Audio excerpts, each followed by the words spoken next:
이 신경전이 언제 끝나나 지긋지긋할 때도 있어요. 무조건 해야 할 숙제부터 먼저 하고 이렇게 말하면 아이들이 네 어머니 알겠습니다. 숙제 먼저 할게요 라고 하나요? 안 그러잖아요. 그래서 이럴 때 갈등이 해결되지 않을 때 어떻게 해야 되냐?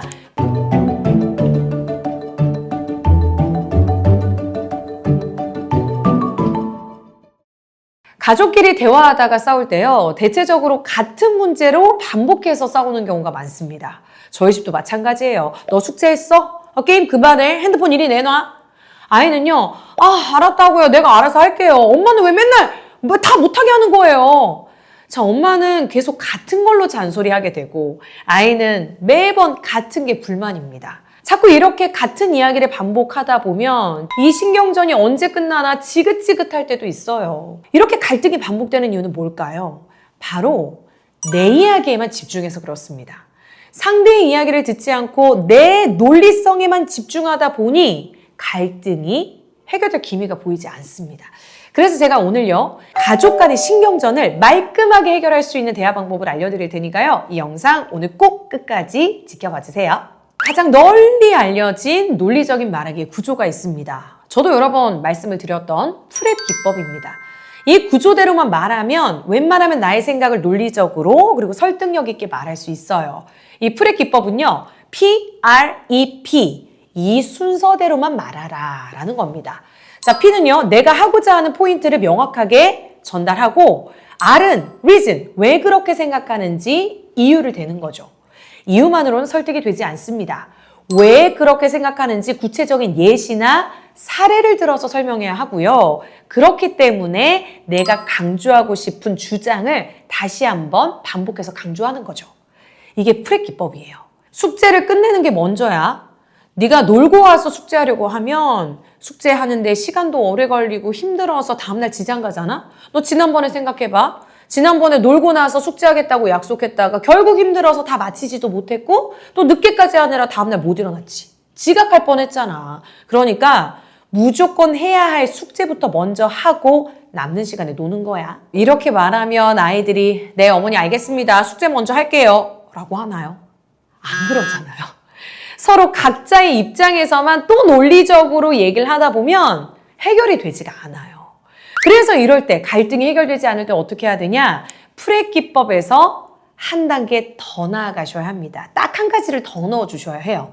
자, 프랩에서 사이에 accept, 수용하는 단계를 넣어주는 겁니다. 자, 상대방의 의견도 당연히 수용을 해주고 그리고 나서 너도 만족스럽고 나도 만족스러운 둘 다 모두를 만족시킬 수 있는 해결 방법을 찾아 나가는 겁니다. 그래서 마지막 포인트에 나의 주장 다지기로 끝나는 게 아니라 그러면 너도 만족스럽고 나도 만족스러운 이런 방법으로 해결해보면 어떨까? 이렇게 해결책을 제안하면요. 정말 아이들을 설득하기가 쉬워질 거예요. 그런데 나는 이 수용이라는 게 참 어렵다. 어떻게 아이의 이야기를 받아줘야 될까 하시는 분들을 위해서 제가 딱 한마디만 알려드릴게요. 물론이라는 단어를 활용해 보는 겁니다. 물론 너는 그렇게 생각할 수 있어. 물론 네 말도 맞아. 그래, 물론 네가 그렇게 느낄 수 있지. 자, 물론은 반박이 아니라 수용의 의미에 가깝기 때문에 이 단어만 사용한다면 쉽게 해결책에 가까워질 수 있어요. 에? 그게 겨우 다라고? 라고 생각하실 수 있습니다. 네, 이게 다예요. 이 단어만 사용해 주시면 쉽게 해결할 수 있습니다.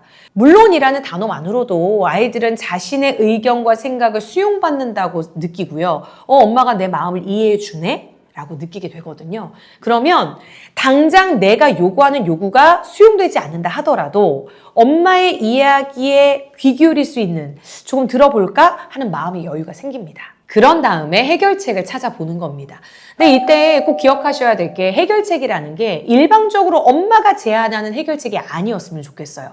이왕이면 물론 그래 네 마음은 그렇다는 거 알아. 그럼 너는 어떻게 했으면 좋겠니? 아이가 만족하고 엄마가 만족하는 모두의 해결책을 찾기 위해서 아이의 의견도 물어보는 거예요. 그럼 아이도요. 그동안 엄마가 하라는 대로 시키는 대로만 했어야 했는데 엄마가 내 결정권, 내 선택권, 내 의견을 물어보네? 되게 존중받는 느낌을 받을 수 있어요. 그러면 아이도 나름의 해결책을 얘기합니다. 이렇게 해서 만든 해결책은요. 일방적으로 지시한 게 아니잖아요. 함께 만든 해결책이잖아요. 그럼 뭐가 생기냐? 지켜야겠구나. 라는 뭔가 책임감이 더 강하게 생깁니다. 우리는 갈등 상황에서 해결책을 찾을 때요, 누구의 말이 더 타당한가를 따지고 집중할 때가 많습니다. 그런데 아이러니하게도요, 내 논리성과 타당성을 잠시 멈추고 상대방의 의견을 수용하기만 해도 그때 자연스럽게 해결책이 찾아지는 경우가 많아요.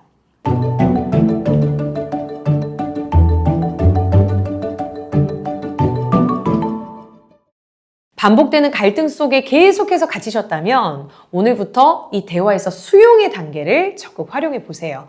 그러면 아이도 엄마도 모두가 만족할 수 있는 해결책을 찾을 수 있을 겁니다. 프립으로 대화를 하면요, 같은 주제도 다른 결말을 갖게 될 겁니다.